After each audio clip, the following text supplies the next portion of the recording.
आज हम स्टार्ट करेंगे फर्स्ट ऑर्डर रिएक्शन के लिए इंटीग्रेटेड रेट लॉ। ओके, ये ध्यान रखना, अभी बीच में आएगा इसलिए मैं पहले ही बता देती हूँ। 1/x का इंटीग्रेशन, 1/x का इंटीग्रेशन क्या होता है? ln x। ठीक है, ln एक नंबर है, कितना नंबर है? ln x किसके इक्वल होता है? 2.303 log x। log भी क्या है? एक नंबर है, इसको सॉल्व करके एक नंबर आएगा, उस नंबर को इससे मल्टीप्लाई कर दो तो जो भी ये नंबर आएगा वो इसकी वैल्यू होता है 1/x की। ध्यान रखना 1/x का इंटीग्रेशन क्या होता है? ln x। इंटीग्रेशन का मीनिंग क्या होता है? छोटे छोटे टुकड़ों को क्या करना? इकट्ठा करना। मतलब ये छोटे छोटे आपके पास छोटे छोटे पेपर्स हैं, मान लो कटे हुए, उनको इकट्ठा कर दो तो ये पूरा बन जाएगा। ये ln x है, ये छोटा सा x है, dx है। ये dx को बहुत बार इकट्ठा करोगे तो पूरा x बन जाएगा। छोटे छोटे x को इकट्ठा करोगे तो पूरा एक x बन जाता है, इसे इंटीग्रेशन कहते हैं। अब स्टार्ट करें फर्स्ट ऑर्डर के लिए। तो अब देखो फर्स्ट ऑर्डर रिएक्शन होती क्या है? फर्स्ट ऑर्डर रिएक्शन का मतलब जिसके अंदर जैसे जैसे रिएक्टेंट की क्वांटिटी बढ़ा रहे हो वैसे वैसे क्या हो रही है? स्पीड बढ़ती है, उसे फर्स्ट ऑर्डर रिएक्शन कहते हैं। तो वो रिएक्शन जिसमें रेट किस पे डिपेंड करता है? रिएक्टेंट पे डायरेक्टली। जैसे ये एक इक्वेशन है, ठीक है, इसमें जो रेट है वो N2O5 के डायरेक्टली प्रोपोर्शनल है, इसकी 1 पावर पे, मतलब डायरेक्टली प्रोपोर्शनल। तो रेट और इसमें अगर मैं दोनों की, ये कंसनट्रेशन है रिएक्टेंट की और ये रेट है, तो इसकी क्या है? देखो डायरेक्टली प्रोपोर्शनल। इसका जो स्लोप होगा वो क्या होगा? इसका जो स्लोप होगा वो किसके इक्वल होगा? K के इक्वल होगा। तो ये फर्स्ट ऑर्डर रिएक्शन है कि जैसे जैसे N2O5 बढ़ाओगे वैसे वैसे स्पीड बढ़ेगी, जैसे जैसे वो कम होगा स्पीड कम होगी। वैसे भी रिएक्टेंट की स्पीड धीरे धीरे क्या हो जाती है? कम। ओके, अब हम स्टार्ट करते हैं फर्स्ट ऑर्डर रिएक्शन के लिए क्या? इंटीग्रेटेड रेट लो। ओके, देखो ध्यान से देखना, ये मेरे पास क्या है? ए है, ए से बी बन रहा है। यहाँ पे टाइम जब ज़ीरो था तो इनिशियल कंसनट्रेशन कितनी थी? ए नोट। जैसे ही थोड़ा सा समय बीता तो वो कितना बचा हुआ है? ए 80। ध्यान रखना ये कौन सा ए है? जो स्टार्टिंग में लिया था। ये कौन सा रिएक्टेंट है? जितना 2 3 4 कितने भी मिनट के बाद बचा हुआ है। अब रेट लो कैसे लिखते हैं? R इक्वल्स टू के ए की पावर 1, ये रेट लो है। और रेट निकालते कैसे हैं? Change in concentration of A with time to t minus d A by d t. क्योंकि दोनों इक्वल हैं, इन दोनों को इक्वल पुट कर दो। ठीक है, यहाँ माइनस है अभी। इसको क्या बोलते हैं? डिफरेंशियल रेट लो, क्योंकि ये डिफरेंशिएशन की फॉर्म में, जैसे पीछे बताया था मैंने। अब इनको ना लाइक टर्म एक तरफ कर दो, ए को नीचे ले जाना, डी टी को उधर कर देना। तो देखो मैंने ए को नीचे लिख दिया और डी टी को उधर कर दिया, माइनस को भी इधर ले गए। अब इसका क्या ले लेंगे हम? इंटीग्रेशन। इंटीग्रेशन कहाँ से कहाँ तक करेंगे? टाइम ज़ीरो से लेके टी तक, और टाइम ज़ीरो है तो ए कितना है? ए नॉट। और टी की जब समय टी हो चुका है तो ए कितना है? A T. ठीक है, अब उसके बाद ये 1/a है, डी ए तो साइड में लिखा जाएगा, 1/a डी ए। तो 1/a का 1/x का इंटीग्रेशन ln x है, तो 1/a का इंटीग्रेशन क्या होगा? ln a। मैंने लिमिट्स अभी पुट नहीं किया किसी की भी। dt का इंटीग्रेशन क्या होगा? t। और ये लिमिट्स 0 से t तक। यहाँ पे एक बार t लिखेंगे, t माइनस 0। यहाँ क्या लिखेंगे? ln a t minus ln a 0। एक बार यहाँ पे ए टी लिखेंगे, फिर माइनस लगा के एक बार ए ज़ीरो लिखेंगे। तो मैं लिख के दिखा रही हूँ, एक बार ए टी और एक बार ए ज़ीरो। तो ये देखो, एक बार यहाँ पे क्या रख दिया? ए टी रख दिया, और एक बार क्या रख दिया? ए ज़ीरो। यहाँ पे टी माइनस ज़ीरो को टी लिख सकते हैं। अब इस पूरी टर्म को उधर भेज दो तो ये आ गया। फाइन, तो ये मेरा क्या है? फर्स्ट ऑर्डर की रिएक्शन है, फर्स्ट ऑर्डर रिएक्शन का इंटीग्रेटेड रेट लो। अब ध्यान रखना, जैसे ये y है, देखो मुझे वो बनाना है ग्राफ। ये y किसके किसके बीच में ग्राफ बनाओगे? कंसंट्रेशन और टाइम के बीच में, ताकि स्पीड निकल जाए। तो ये y है, ये x है, तो ये स्लोप होगा और ये इंटरसेप्ट। तो देखो ये रहा y, ये रहा x, ये रहा स्लोप माइनस के, और ये रहा इंटरसेप्ट। यानी स्टार्टिंग में a इतना था, जब टाइम ज़ीरो था तो a बहुत ज़्यादा था। जैसे जैसे टाइम बढ़ा वैसे वैसे a क्या हो गया? कम कम कम कम। समझ आ गया? अब इस के टी को उधर भेज दो, के टी उधर जाएगा तो पॉजिटिव हो जाएगा, इसको इधर ले जाओ तो ये कैसा हो जाएगा? नेगेटिव। तो ये देखो के टी को उधर भेज दिया, उसे इधर ले आए तो ये नेगेटिव हो गया। अब ये देखो ये क्या बन गया? L N A minus L N B.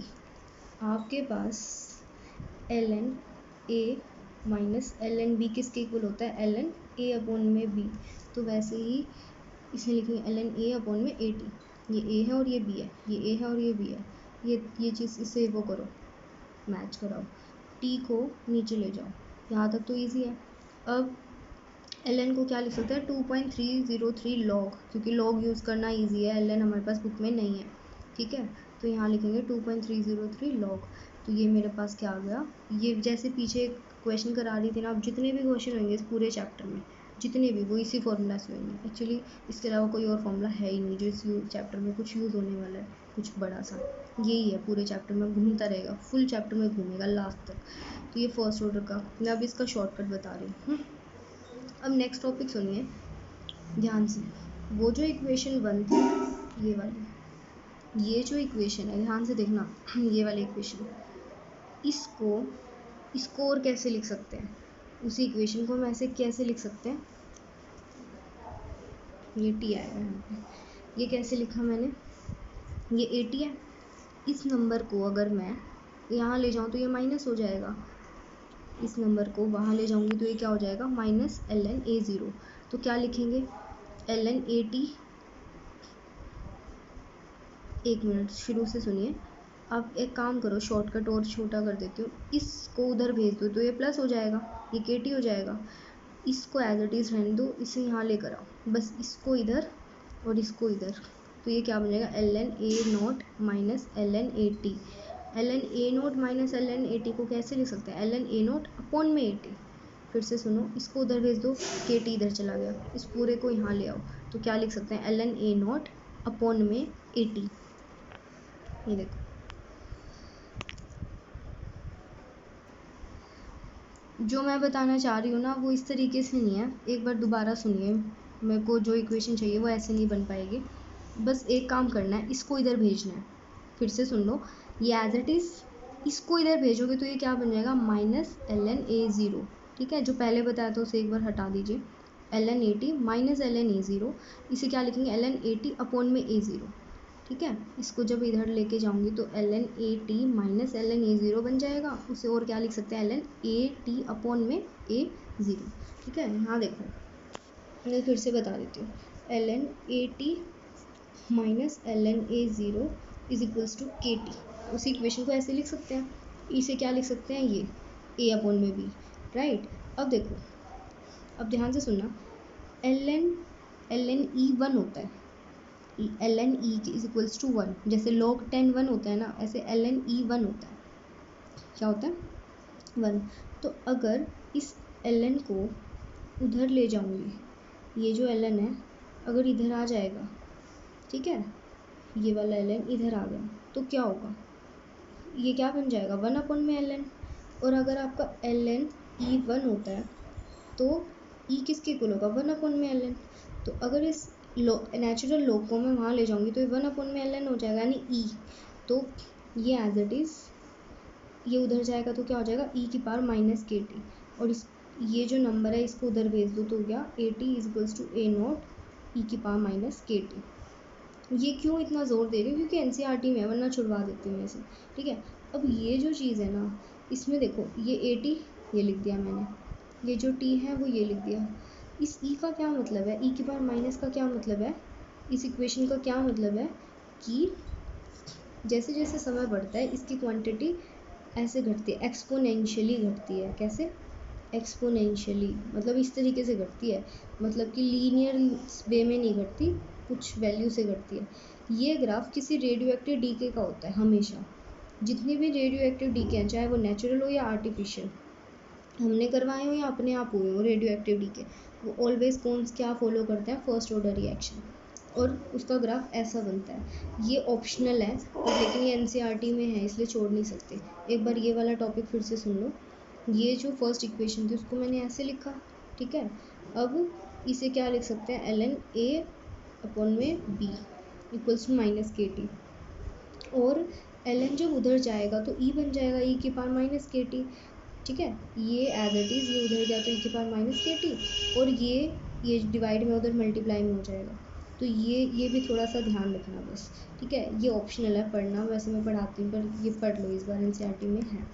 अब आ जाते हैं हम इजी वाले टॉपिक्स पे फिर से।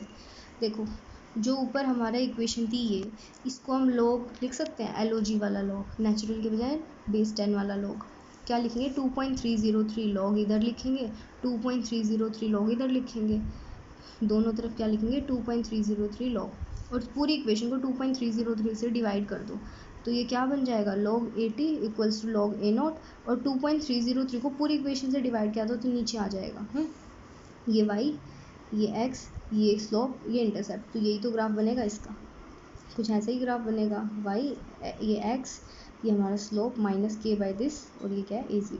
कुछ नहीं है, पुराने वाला जो ग्राफ था ना, यहाँ पे बस log आ गया, इधर भी log आ गया, तो log इधर log आएगा, तो 2.303 भी आएगा इस इक्वेशन में, इधर भी 2.303, इधर भी 2.303। मैं चाहती हूँ पूरी इक्वेशन को 2.303 से डिवाइड कर दूँ ताकि कट जाए, ठीक है। तो यहाँ पे नीचे क्या आ जाएगा, 2.303। समझ ना आए ना तो बता देना, मैं आपको फिर से समझा दूँगी, ठीक है, कि ये कैसे आया। फाइन। अब एक और ग्राफ पढ़ना है, वो एनसीईआरटी में दिया हुआ है, किसी भी मर्जी है। ये इक्वेशन तो याद है ना, मैंने सिखाई थी अभी, ये इक्वेशन है। अब एक काम करना, इसको एज इट इज़ रहने दो, इस पूरे को उधर भेज दो, तो बन गया KT अपॉन में 2.303, बिल्कुल सही बात है। ये पूरा मेरा y ले लो, इस पूरे को क्या ले लो, x, तो ये मेरा कौन है, slope. y is equals to mx का ग्राफ कैसा होता है, y इक्वल्स टू mx का ग्राफ कैसा होता है, y x, और ये क्या होता है, स्लोप। तो ये मेरा y है, ये x है, स्लोप क्या होगा इसका, ये जो आगे वाला नंबर है ये क्या होगा, स्लोप, राइट। अब मैं इसकी शॉर्टकट्स बता देती हूँ। अब पहले इक्वेशन देखो, बुक में क्वेश्चन दे रखा है, इक्वेशन है, इनिशियल और फाइनल कंसंट्रेशन दे दी इसकी, कितने टाइम में, 60 मिनट में, के निकालना है। तो फर्स्ट ऑर्डर रिएक्शन है, मैंने अभी पीछे भी बताई थी, ये फर्स्ट ऑर्डर रिएक्शन है, वैसे बुक में भी लिखा हुआ है। के का ये वाला फॉर्मूला लगाना है, ठीक है, टी रख दो, लॉग की वैल्यूज़ रख दो, कट गया, लॉग इतना आया, मैं लॉग टेबल देखना सिखा दूँगी, पर लॉग 6.2 की वैल्यू देख लेना और आपका ये आंसर आ जाएगा। एनसीईआरटी में इससे रिलेटेड 19, 16, 17 और 24 क्वेश्चन भी आपको करना है। फाइन। अब ये जो मैंने अभी सिखाया है, इसके शॉर्टकट्स बता देते हो, कि जैसे ज़ीरो ऑर्डर में शॉर्टकट बताए थे, इसके शॉर्टकट सुन लो, डायरेक्ट इक्वेशन, ग्राफ, और वो वाली इक्वेशन कैसे आएगी, ठीक है। अब ध्यान से सुनो, आपका चैप्टर का नाम क्या है, रेट। रेट क्या होता है, कंसंट्रेशन में चेंज अपॉन में टाइम, नीचे लिखो टाइम। अब कंसंट्रेशन में कैसे चेंज लिखोगे, कंसंट्रेशन में मैंने क्या बताया था, इनिशियल माइनस फाइनल, ये रहा मेरा इनिशियल माइनस फाइनल। बस ये आपका ज़ीरो ऑर्डर का फॉर्मूला है ना, ये ज़ीरो ऑर्डर का फॉर्मूला है, इसमें ना ln लगा दो दोनों तरफ, तो ये फर्स्ट ऑर्डर का बन गया। कैसे, इसको क्या लिखेंगे, ln a0 अपॉन में 80, ठीक है, और 1 अपॉन में t, a माइनस b को तो ऐसे ही लिखोगे। अब इसको लॉग बना दो, तो क्या आएगा आगे, 2.303 आ गई ना, वो वाली इक्वेशन, बिना इतना सारा करे भी, ठीक है। तो वही इक्वेशन डायरेक्ट आ गई, k is equals to 2.303 upon में टी लॉग इनिशियल अपॉन में फाइनल, राइट।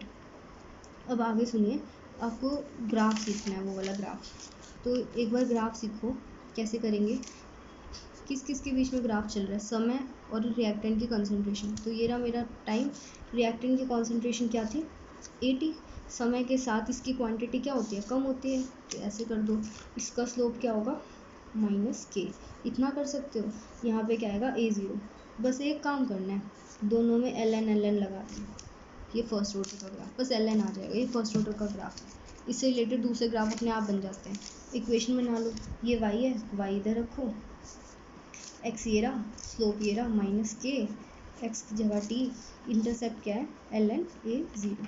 तो ये आपकी वो क्या बन गई, फर्स्ट ऑर्डर की इक्वेशन, ये फॉर्मूला, ये इक्वेशन, और ये क्या है उसका ग्राफ। तो ये फर्स्ट ऑर्डर का टॉपिक है, इसे ज़रूर पढ़ लेना, ओके। और इस वीडियो को दोबारा देख लेना, कहीं से कुछ समझ नहीं आ रहा हो, ठीक है। बाकी मैं जूम पे भी करा दूँगी।